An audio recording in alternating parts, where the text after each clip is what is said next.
नमस्कार, हिमाचल दिन भर में आपका स्वागत है। मैं हूं पंकज पंडित। आप देख रहे हैं समाचार fast to the point. Himachal में जुड़वा बच्चे गुम करने के आरोप निकले झूठे। अस्पताल प्रबंधन महिला पर करेगा कानूनी कार्रवाई। हिमाचल में योग दिवस का रहा धमाल। 20,000 स्थानों पर 2 लाख लोगों ने किया योग। हिमाचल में बनी 50 दवाएं निकली सब स्टैंडर्ड। पुलिस कांस्टेबल भर्ती परीक्षा में लोक सेवा आयोग ने नकल के आरोपों को किया खारिज और दी चेतावनी। आइए अब खबरें शुरू करते हैं विस्तार से। हिमाचल प्रदेश की राजधानी शिमला स्थित कमला नेहरू अस्पताल में फर्जी डिलीवरी और जुड़वा बच्चों के गुम होने का अजीब गरीब मामला सामने आया।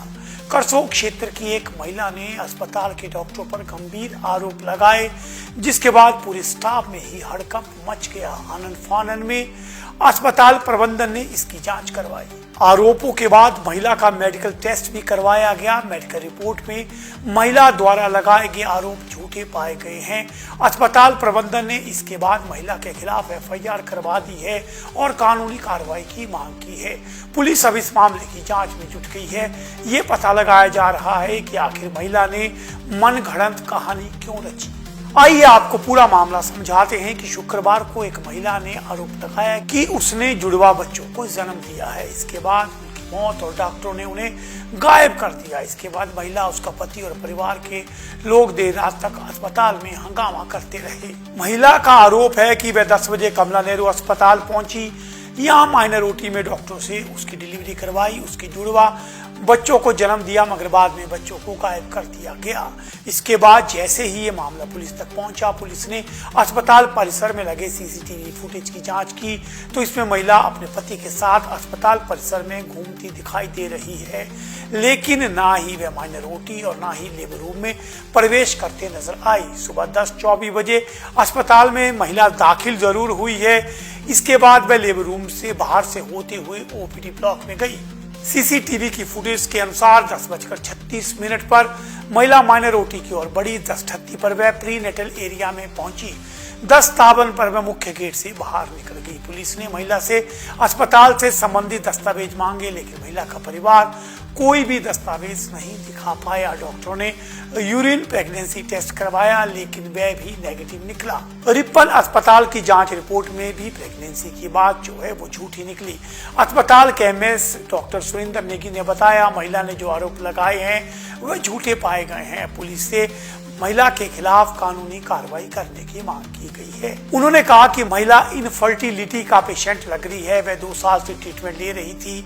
ये सूडोसाइटिस का मामला लग रहा है महिला को, जिसमें महिलाओं को ये विश्वास हो जाता है कि वह प्रेग्नेंट है, जबकि वास्तविकता में ऐसा नहीं होता। आइए, आज था अंतर्राष्ट्रीय योग दिवस और आज प्रदेश में योग दिवस की पूरा धमाल नजर आया। प्रदेश में जगह जगह कार्यक्रम आयोजित किए गए। एक जानकारी के अनुसार प्रदेश में 20,000 स्थानों पर लगभग 2 लाख लोगों ने आज योग किया। राज्य स्तरीय कार्यक्रम धर्मशाला में रखा गया। धर्मशाला के खेल परिसर में बड़ी संख्या में स्थानीय लोगों के साथ साथ अधिकारी व नेताओं ने योग किया। हालांकि ऐसा बताया जा रहा था कि मुख्यमंत्री सुखविंदर सिंह सुक्खू राज्य स्तरीय कार्यक्रम में भाग ले सकते हैं, मगर आखिरी वक्त तक उनका कोई कार्यक्रम जारी नहीं किया गया और ना ही वह धर्मशाला गए। मुख्यमंत्री ने सरकारी आवास ओक ओवर में ही योगाभ्यास किया। उधर राजभवन में राज्यपाल श्री प्रताप शुक्ल, उनके स्टाफ और पत्रकारों ने योग किया। राज्यपाल ने प्रदेशवासियों को अंतर्राष्ट्रीय योगा दिवस की बधाई दी और रोजाना योग करके अपने जीवन को स्वस्थ बनाने की अपील की।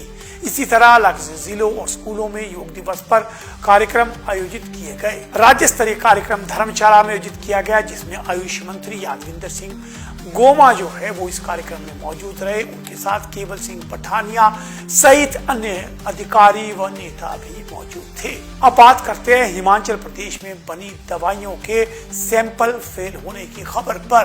केंद्रीय औषधि मानक नियंत्रण संगठन यानी CDSCO की जांच में चौंकाने वाले तथ्य सामने आए हैं। जांच में प्रदेश में बनी 37 दवा कंपनियों की 50 मेडिसिन के सैंपल फेल हो गए हैं। कुछ कंपनियां तो ऐसी है जिनकी 1 से ज्यादा दवाओं के सैंपल मानकों पर खरा नहीं उतर पाए हैं। पूरे देश में 186 दवाइयों के सैंपल फेल पाए गए हैं, जिनमें कि हिमाचल प्रदेश के सबसे अधिक सैंपल है। शुक्रवार देर रात जारी की गई महीने के ड्रग अलर्ट के मुताबिक 58 दवाओं के सैंपल CDSC और सेंट्रल लेबोरेटरी की जांच में खरा नहीं उतर पाए हैं, जबकि 128 दवाओं के सैंपल अलग राज्यों की अपनी अपनी लेबोरेटरी की जांच में फेल हो गए हैं। सबसे हैरानी की बात यह है कि बहुत से राज्यों ने अभी मई महीने में जांच की है, लेकिन दवाइयों की रिपोर्ट CDSC को नहीं दी है। सभी राज्यों की जांच रिपोर्ट आने के बाद फेल दवाइयों की संख्या कई गुना बढ़ेगी, जो चिंताजनक है, क्योंकि इन दवाइयों को मरीज हजारों रुपए खर्च करके खरीदते हैं, मगर ये दवाएं किसी भी काम की नहीं हैं।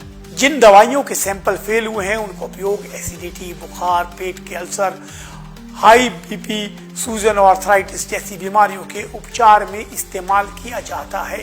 हिमाचल प्रदेश के कालाम, सोलन, बद्दी, बरोटीवाला, नालागढ़, पांवटा साहिब, ऊना और कांगड़ा में दवाइयां बनाई जाती हैं और पिछले काफी अरसे से लगातार प्रदेश में बनेगी दवाइयों की गुणवत्ता पर सवाल उठ रहे हैं और सैंपल लगातार फेल हो रहे हैं, लेकिन अभी तक सरकार की ओर से कोई भी बड़ी कार्रवाई होती नजर नहीं आई है। हर बार की तरह ड्रग कंट्रोलर मनीष कपूर के अनुसार ड्रग अलर्ट में जिन उद्योगों की दवाइयों के सैंपल फेल हुए हैं उन्हीं सभी कंपनियों को नोटिस जारी किए जाएंगे। संबंधित दवाओं का स्टॉक बाजार में नहीं भेजने के निर्देश दिए जाएंगे। जिन कंपनियों की दवाइयों के सैंपल बार बार फेल हो रहे हैं उन्हें चिन्हित कर सख्त कार्रवाई की जाएगी। अब देखना है कि विभाग क्या सख्त कार्रवाई करता है। आपको बता दें, CDSC हर महीने अलग अलग ड्रग अलर्ट जारी करता है। देश समेत हिमाचल प्रदेश में हर महीने बड़ी संख्या में दवाओं के सैंपल फेल होते हैं।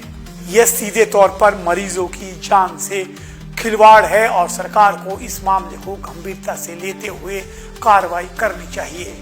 आइए अब बात करते हैं पुलिस भर्ती की। पुलिस भर्ती को लेकर के काफी विवाद चल रहा है, उस पर राजनीति भी शुरू हो गई है। इसी बीच हिमाचल प्रदेश लोक सेवा आयोग ने 15 जून को आयोजित पुलिस कांस्टेबल भर्ती परीक्षा में नकल और धोखाधड़ी के आरोपों को सिरे से खारिज कर दिया है। आयोग ने आज बाकायदा स्पष्टीकरण जारी किया है कि परीक्षा पूरी पारदर्शिता और उच्च सुरक्षा मानकों के साथ जिला प्रशासन के सहयोग से संपन्न करवाई गई थी। सोशल मीडिया पर चल रही इन अफवाहों को भ्रामक बताते हुए आयोग ने कहा कि यह सब निराधार है और चेतावनी दी कि ऐसी अस्पष्ट जानकारी फैलाने वालों के खिलाफ सख्त कानूनी कार्रवाई की जाएगी। आपको बता दें कि सोशल मीडिया पर वायरल हो रहे कुछ वीडियो और पोस्ट में दावा किया जा रहा था कि पुलिस कांस्टेबल परीक्षा में नकल हुई है। इन आरोपों के बाद लोक सेवा आयोग ने तत्काल कार्रवाई करते हुए मामले की गहन जांच शुरू कर दी है। आयोग ने CCTV फुटेज, विभिन्न परीक्षा केंद्रों से प्राप्त रिपोर्टों और अन्य उपलब्ध साक्ष्यों की बारीकी से समीक्षा की है। हालांकि आयोग ने बताया कि अब तक की जांच में नकल या किसी भी अनुचित साधन के उपयोग का कोई ठोस प्रमाण नहीं मिला है। ना ही तो जिला प्रशासन की ओर से, ना ही केंद्र अधीक्षकों ने और ना ही निरीक्षण अधिकारियों से ऐसी कोई रिपोर्ट मिली है जिसमें नकल का उल्लेख किया गया हो। विशेष रूप से जिन परीक्षा केंद्रों पर नकल के आरोप लगाए गए हैं वहां की CCTV फुटेज और अन्य सभी जो भी वहां मौजूद साक्ष्य होंगे उनकी विशेष रूप से जांच की गई, लेकिन उनमें भी कोई ठोस सबूत नहीं मिला है। लोक सेवा आयोग ने जनता से अपील की है कि पारदर्शिता व जवाबदेही में आयोग की प्रतिबद्धता पर विश्वास रखें। यदि किसी भी अभ्यर्थी को परीक्षा से संबंधित कोई भी शिकायत आपत्ति है तो आयोग उन्हें सीधे संपर्क करे। प्राप्त सभी शिकायतों की पूरी निष्पक्षता के साथ जांच की जाएगी और आवश्यक कार्रवाई सुनिश्चित की जाएगी। तो ये था हिमाचल दिन भर, लेकिन उसी के साथ मौसम का अलर्ट जारी है। आज भी प्रदेश में कई स्थानों पर बारिश हुई है। आने वाले 3 दिन तक मौसम ऐसा ही बना रहेगा। आप लोग सुरक्षित रहें, इसी कामना के साथ मैं हूं पंकज पंडित और आप देख रहे हैं समाचार फास्ट टू द पॉइंट।